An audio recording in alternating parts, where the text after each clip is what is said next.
हाँ जी। तो आज हम स्टार्ट करेंगे सदिश। क्या स्टार्ट करेंगे? सदिश। ये हमारा बेसिक चल रहा है जो हमारे 12th में काम आएगा। तो हम पढ़ेंगे क्या? सदिश।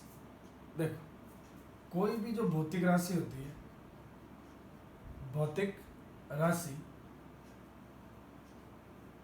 फिजिकल क्वांटिटी, किसी भी भौतिक राशि को डिफाइन करने के लिए दो चीज़ों की आवश्यकता होती है। पहला होता है उसका संख्यात्मक मान, संख्यात्मक मान, और दूसरी चीज़ जो होती है उसके साथ होता है उसका मात्रक। किसी भी भौतिक राशि को दो डिफाइन करने के लिए दो चीज़ें चाहिए। पहली चाहिए उसका संख्यात्मक मान, दूसरा क्या चाहिए? मात्रक। मतलब मैग्नीट्यूड, और क्या चाहिए? यूनिट। तो ये होगा Q equal to N into u. ठीक है। Quantity equal to numerical value into unit. इससे किसी भी भौतिक राशि को डिफाइन किया जाता है। कैसे? जैसे मान लो आपने बोला 2 kg। क्या बोला? 2 kg। 2 kg एक कैसी क्वांटिटी है? फिजिकल क्वांटिटी है। इसके अंदर क्या क्या चीज़ें हैं? एक तो ये दो, ये है तुम्हारी न्यूमेरिकल वैल्यू, न्यूमेरिकल वैल्यू, और ये है तुम्हारी यूनिट। तो किसी भी भौतिक राशि को डिफाइन करने के लिए कितनी चीज़ों की आवश्यकता होती है? दो। पहली चीज़ उसका संख्यात्मक मान, और दूसरी चीज़ उसका मात्रक।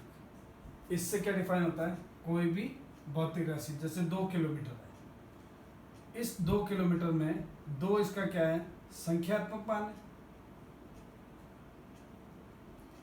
और किलोमीटर क्या है? इसका मात्रक। ठीक है। तो किसी भी राशि को डिफाइन करने के लिए दो चीज़ों की आवश्यकता। पहला उसका संख्यात्मक मान, दूसरा उसका मात्रक। इन भौतिक राशियों को दो भागों में बांटा गया है। इन भौतिक राशियों को कितने भागों में बांटा गया है? दो भागों में बांटा गया है। ये दो भाग कौन कौन से हैं? कि भाई जैसे कोई राशि है, इसको दो भागों में बांटा गया। पहला अदिश राशि। कौन सी राशि? अदिश राशि। और दूसरा है सदिश राशि। सदिश राशि। स्केलर क्वांटिटी, स्केलर क्वांटिटी, और दूसरा क्या है? Vector quantity. ठीक है। भौतिक राशि को कितने भागों में बांटा है अपन ने? पहला अदिश, दूसरा सदिश। अब अदिश राशियां होती क्या है? कि वे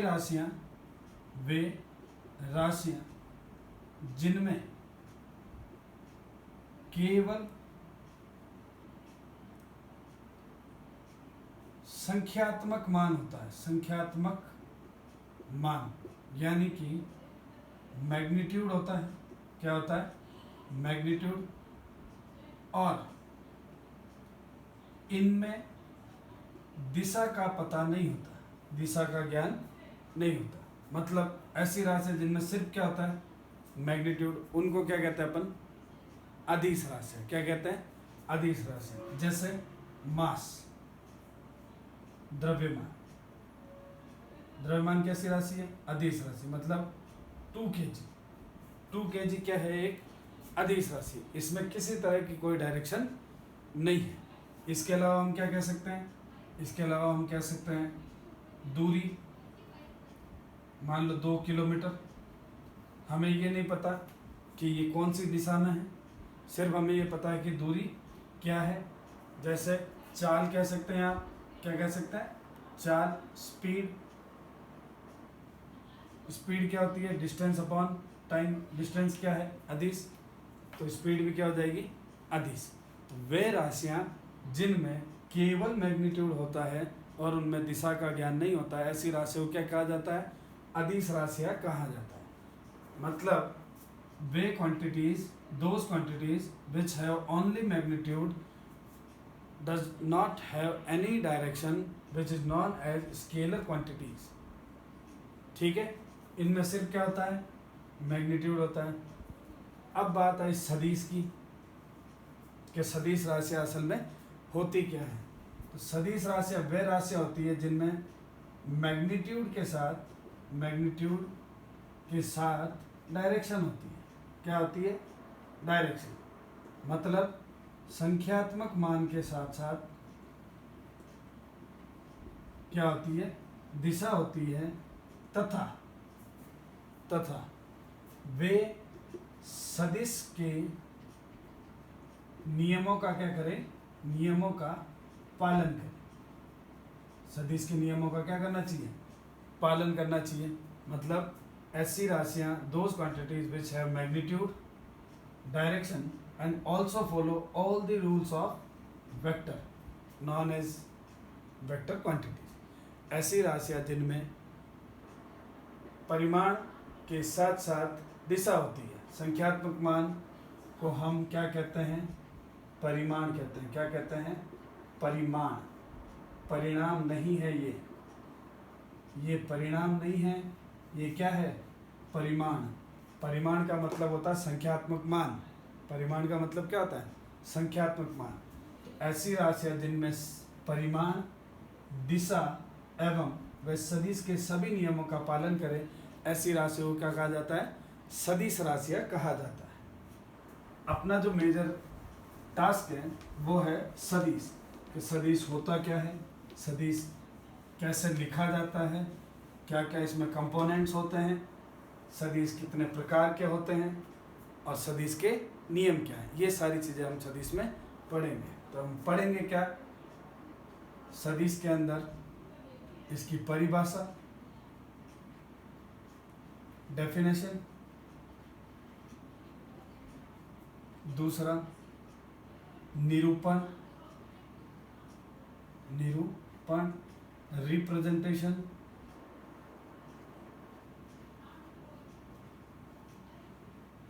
प्रकार के सदिश कितने प्रकार के होते हैं, टाइप्स ऑफ वेक्टर, ठीक है, और इनके नियम, इनके रूल्स कौन कौन से हैं, ये सब अपन को किस में पढ़ना है? सदिश के अंदर पढ़ना है। ठीक है, सबसे पहले हम पढ़ेंगे इसकी परिभाषा, फिर इसको लिखा कैसे जाता है, ये कितने प्रकार का होता है, कितने प्रकार का होता है, इसमें नियम कौन कौन से हैं, ये सारी बातें एक एक करके हम सदिश में पढ़ेंगे। तो सबसे पहले सदिश की परिभाषा, कि सदिश असल में होता क्या है। सदिश क्या बोलते हैं, इसकी इंग्लिश में क्या बोलते हैं? वेक्टर। ठीक है, सदिश होता क्या है? तो सदिश में दो चीजें होती हैं। सबसे पहले होता है इसमें परिमाण। परिमाण का मतलब मैग्नीट्यूड होता है। क्या होता है? मैग्नीट्यूड प्लस इसमें क्या होती है? दिशा, मतलब कि डायरेक्शन, प्लस सदिश के नियमों का पालन। सदिश के नियमों का पालन, obey the rules of vector, obey the rules of vector. ऐसी क्वांटिटीज को हम क्या कहेंगे? वेक्टर क्वांटिटीज, सदिश राशियां। जैसे एग्जाम्पल देखा जाए कि लिखा है अभी 2 किलोमीटर इन नॉर्थ, उत्तर दिशा में कितना? 2 किलोमीटर। तो ये तो रह गया इसका मैग्नीट्यूड, और ये क्या हो गई? इसकी डायरेक्शन। ऐसी राशियों को क्या नाम दिया गया? सदिश। ठीक है, और ये सभी क्या करेंगे? सदिश के नियमों का पालन करेंगे। कैसे?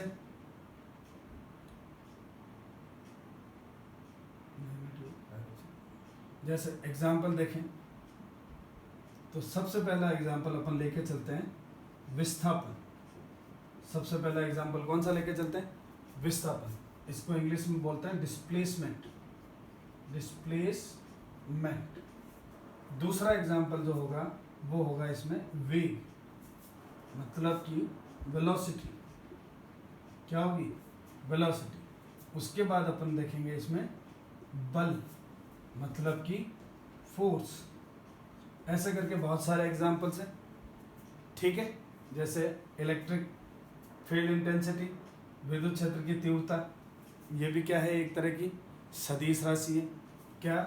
विद्युत क्षेत्र की तीव्रता, इलेक्ट्रिक फील्ड इंटेंसिटी, ये किसका एग्जाम्पल है? वेक्टर का एग्जाम्पल है। किसका एग्जाम्पल है? वेक्टर का। तो वे राशियां जिनमें परिमाण, दिशा तथा सदिश के नियमों का क्या करें? पालन करें, इन राशियों को क्या कहा जाता है? सदिश राशियां कहा जाता है, वेक्टर क्वांटिटीज कहा जाता है। एग्जाम्पल में क्या क्या हो जाएगा? विस्थापन ले सकते हैं, वेग ले सकते हैं, बल ले सकते हैं, डिस्प्लेसमेंट, वेलोसिटी एंड फोर्स, ऐसे बहुत सारे एग्जाम्पल है। जैसे 12th क्लास के फर्स्ट चैप्टर के स्टार्टिंग में फोर्स है, उसके बाद इलेक्ट्रिक फील्ड इंटेंसिटी है। ये सारी क्वांटिटीज कैसी क्वांटिटी है? Vector quantities. अब ये वेक्टर कितने प्रकार के होते हैं, या सबसे पहले हम देखते हैं ये वेक्टर का निरूपण कैसे किया जाता है। रिप्रेजेंटेशन ऑफ वेक्टर, वेक्टर को लिखा कैसे जाता है। देखो, कोई मान लो तुम्हारे पास ए है, इसके ऊपर अगर एरो बना दिया जाए, क्या बना दिया जाए? एरो। तो ये जो एरो है ये इसको किस में कन्वर्ट कर देगा? वेक्टर में। किस में कन्वर्ट कर देगा? वेक्टर में, सदिश में। तो इसको बोलेंगे क्या? इसको बोलेंगे अपन सदिश ए। क्या बोलेंगे इसको? सदिश ए, वेक्टर ए, वेक्टर ए। क्या बोलेंगे इसको? वेक्टर ए। आई बात समझ? सिंपल। जैसे मान लो बी है, बी के ऊपर वेक्टर लगाया तो हम क्या बोलेंगे इसको? Vector B. क्या बोलेंगे इसको? Vector B. तो अगर कहीं पर एरो लगा है तो उसको क्या कहेंगे अपन? वेक्टर कहेंगे। क्या कहेंगे? वेक्टर कहेंगे। सिंपल। इसको लिखा कैसे जाता है? लिखा जाता है इसको vector A equal to A x i plus A Y j plus A Z k. के आई जे और के, इन तीनों के ऊपर क्या लिखा हुआ है? कैप लिखा हुआ है। क्या लिखा हुआ है? कैप। ये जो चीज बनाई गई है ये, इसको बोलते हैं कैप। क्या बोलते हैं? कैप। ठीक है, तो इसको बोलेंगे आई कैप, इसको बोलेंगे जे कैप और इसको बोलेंगे के कैप। ये कैप क्या है? ये धीरे धीरे जैसे जैसे आगे बढ़ते जाएंगे वैसे वैसे अपन को पता लगता जाएगा कि ये सब चीज़ें लिखी हुई क्या है। अभी सिर्फ हमने क्या देखा? इसका रिप्रेजेंटेशन देखा। अब सदिश के अंदर क्या होता है? परिमाण। क्या होता है? परिमाण प्लस दिशा, magnitude plus direction. Magnitude plus क्या होता है? डायरेक्शन। तो इसको थोड़ा ध्यान से देखो, इसको ध्यान से देखो, इसको ध्यान से देखो। अगर मैं ए एक्स आई को देखो ध्यान से, तो इसमें जो ए एक्स होगा ये होगा मैग्नीट्यूड। क्या होगा? मैग्नीट्यूड। ए का मतलब हुआ मैग्नीट्यूड, सिर्फ ए। अब सबसे इंपॉर्टेंट बात कि मैग्नीट्यूड को लिखा कैसे जाता है। जैसे मान लो ये सदिश ए है, अगर मैं इसका मैग्नीट्यूड लिखना चाहूँ तो या तो सिर्फ मैं ए लिख दूँ या फिर मॉड लगा के ए लिख दूँ। ये जो दो डंडे खींचे गए हैं इनको बोला जाता है मॉड। क्या बोला जाता है? मॉड।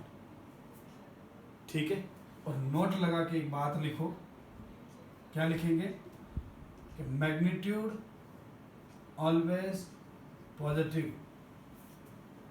परिमाण होता है वो हमेशा कैसा होता है? धनात्मक होता है। कैसा होता है?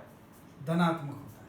नोट लगा के लिखना कि मैग्नीट्यूड ऑलवेज पॉजिटिव। ठीक है, अब देखो ए एक्स आई में क्या लिखा हुआ है? ए एक्स आई में क्या लिखा हुआ? सदिश क्या है? परिमाण। तो ये क्या हुआ इसका? परिमाण। क्या हुआ? परिमाण, मैग्नीट्यूड। ठीक है, अब बोलोगे कि ये सर एक्स क्या है? तो ये बता रहा है एक्स एक्सिस को। किसको बता रहा है? एक्स एक्सिस को। जो वेक्टर है उसका एक्स एक्सिस में मैग्नीट्यूड कितना है? ए। कितना है? ए। और ये जो आई कैप है ये आपको क्या देगा? इसकी डायरेक्शन देगा। क्या देगा? डायरेक्शन। तो वेक्टर में दो चीजें होती है, परिमाण और दिशा, मैग्नीट्यूड एंड डायरेक्शन। तो ए एक्स में, ए एक्स आई कैप में ए एक्स जो है वो एक्स एक्सिस में वेक्टर ए का मैग्नीट्यूड है। क्या है?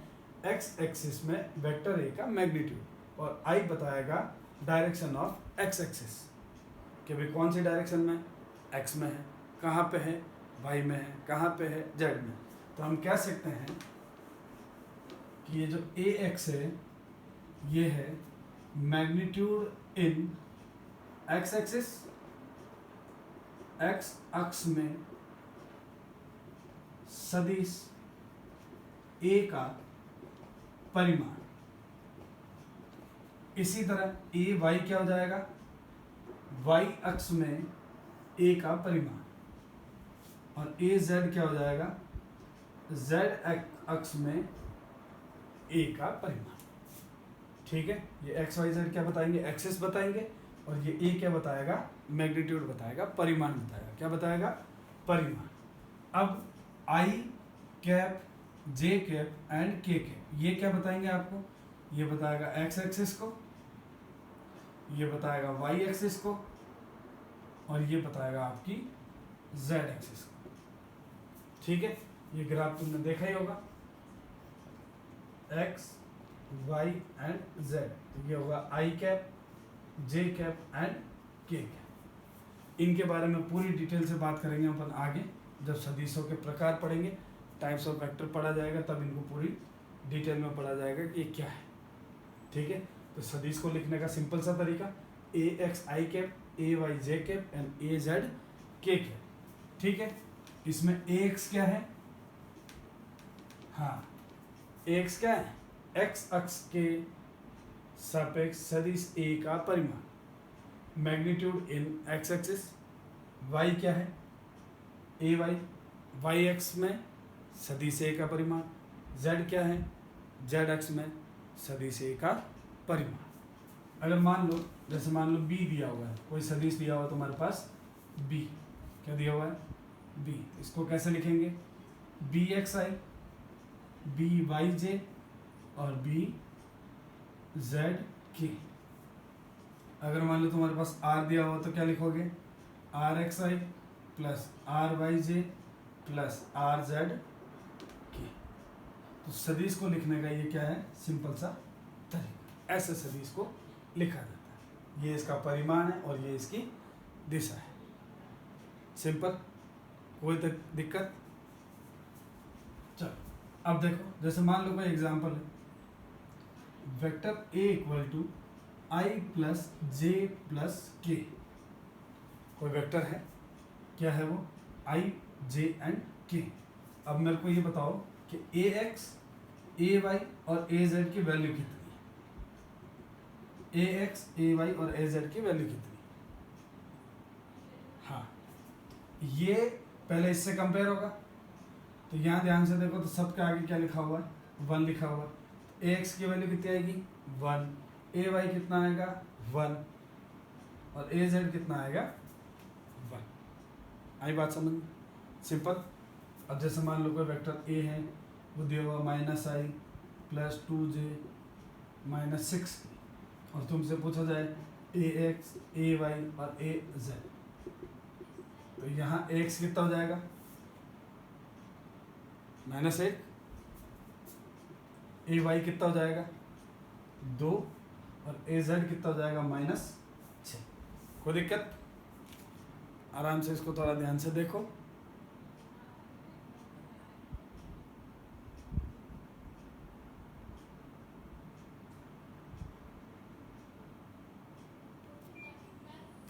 चलो, तो ये हो गया तुम्हारा वेक्टर रिप्रेजेंटेशन, क्या वेक्टर को लिखा कैसे, सिंपल। ए एक्स आई, ए वाई जे, ए जेड के। एग्जाम्पल में आई जे के आगे क्या है, 1 1 1, ए एक्स कितना हो जाएगा 1, ए वाई कितना हो जाएगा 1, ए जेड कितना हो जाएगा 1। सिमिलरली माइनस आई 2 और -6, -1 -2 और +2 और -6। ये होगा तुम्हारे वेक्टर को लिखने का तरीका। सिंपल है, कोई लोड नहीं है। ठीक है, इसमें कोई दिक्कत, बिल्कुल सिंपल रिप्रेजेंटेशन है। अब देखो सदिश ए को लिख तो लिया ऐसे, ए x i plus A Y j plus A Z के, ऐसे। अब तुमसे पूछा जाए कि भाई सदिश ए का परिमाण ज्ञात कीजिए। सदिश ए का परिमाण ज्ञात कीजिए। क्या ज्ञात कीजिए? Find magnitude of vector A. ठीक है भाई, तुमसे ये सवाल पूछा जाएगा। याद रखना सदिश ए का जो परिमाण आएगा वो आएगा A equal to under root A X square plus A Y square plus A Z square. A X square plus A Y square plus A Z square. Simple है, इसमें कोई लोड नहीं है।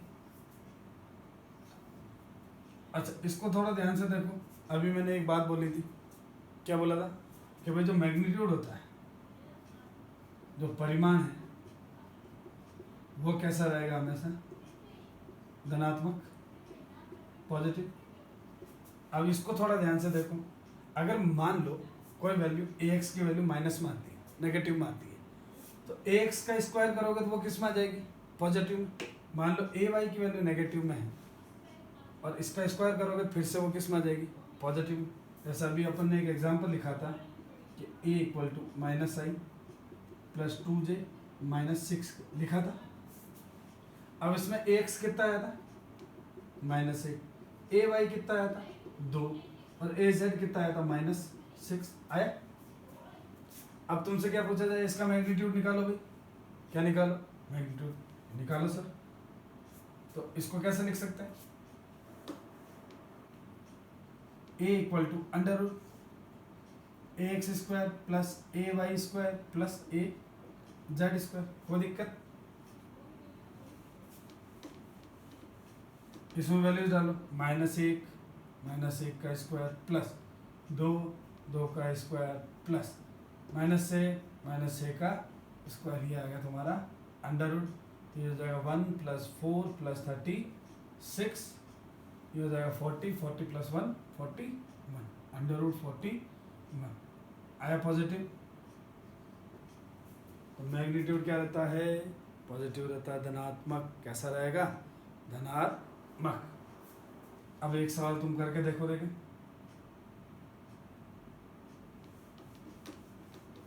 जैसे मान लो क्या मान लो कि वेक्टर ए बराबर -i plus 2j plus 16k आया। इसका क्या निकालो? मैग्नीट्यूड निकालो, परिमाण निकालो। देखिए, वीडियो पॉज करो और इसका मैग्नीट्यूड निकालो फटाफट। ठीक है, कितना आएगा? अंडर रूट 1 का स्क्वायर माइनस 1 का स्क्वायर प्लस 2 का स्क्वायर प्लस 16 का स्क्वायर। ठीक है, 1 + 4, ये कितना हो जाएगा? 256 होगा। 6 × 36, 6 × 3 9, 6 5 256।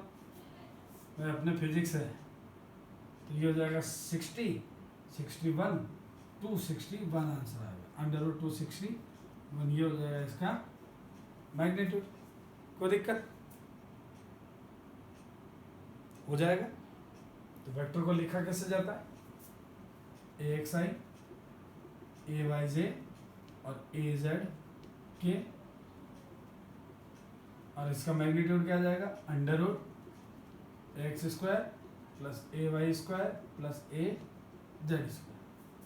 ठीक है, ये दो बातें याद रह जाएगी भाई। ठीक है, कोई दिक्कत? चला आगे। चलो एक सवाल और दे देता हूँ, उसके बाद तुम इसका आंसर मेरे को कमेंट में बताना। -i - 2j -1/2 k। इसका आंसर मेरे को आप लोग कमेंट बॉक्स में लिख के बताना। ठीक है।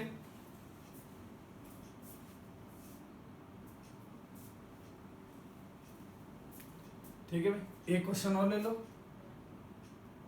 I माइनस 1/2 j, फिर a इक्वल टू एक और -6k, फिर एक और -4j। ये सारे क्वेश्चन करके तुम मेरे को किस में दिखाओगे? कमेंट बॉक्स में इसके आंसर लिख के बताओगे। अगर कोई दिक्कत हो तो कमेंट कर दो, मैं आपका सॉल्यूशन नेक्स्ट वीडियो लेक्चर में बता दूँगा। ठीक है, उतार लो ये सब।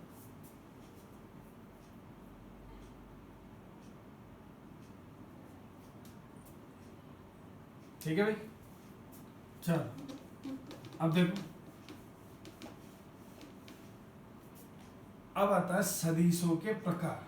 क्या आता है? सदिशों के प्रकार, टाइप्स ऑफ वेक्टर। क्या आता है? Types of vector. ठीक है, टाइप्स ऑफ वेक्टर्स को हम डिस्कस करेंगे अगले लेक्चर में, और एक ही बार में सारा डिस्कस करके इस पे क्या लगाएंगे, थोड़े से क्वेश्चंस लगाएंगे, कोशिश करेंगे कि हमसे वो क्वेश्चन हो। ठीक है, ऑल द बेस्ट।